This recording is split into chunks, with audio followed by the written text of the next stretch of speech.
வெற்றியோடு போனாலும் ஜெயத்தோடு போனாலும் ஏன் திரும்பி வந்து விடுகிறோம்? ஏன் அந்த ஆசீர்வாதத்தை பெற்றுக்கொள்ள முடியல?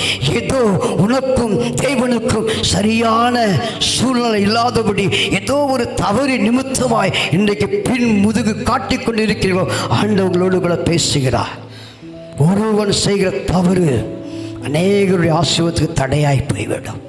வேத பிரசங்கி சொல்லுகிறான், பாவியான ஒருவன் மிகுந்த நன்மை கெடுப்பான். ஆமே சொல்லுவீங்களா? இதோட ஆழமான அர்த்தம் என்ன தெரியுமா? பாவியான ஒருவன் அப்படின்னா என்ன அர்த்தங்க? இத்தனை இடத்துல ஒரு மனிதன் பாவத்தோடு இருந்தால் இத்தனை ஆசீர்வாதத்துக்கு அவன் தடையை மாறி போவான். தேசத்தில் கர்த்தர் எரிகோவை சர்வசாதாரணமாய் முடித்தார்கள். ஆயின் பட்டணத்தை பிடிக்க முடியவில்லை. கண்ணீர் விட்டான், கதறினான். கர்த்தர் சொன்னார், ஆகான் தவறான பாதை செய்து விட்டான் சொல்லி அவனை கொண்டு போடும்படியாய் கர்த்தர் செய்தார். அதற்கப்புறம் தான் ஆயின் பட்டணத்தை வெற்றி கொண்டார்.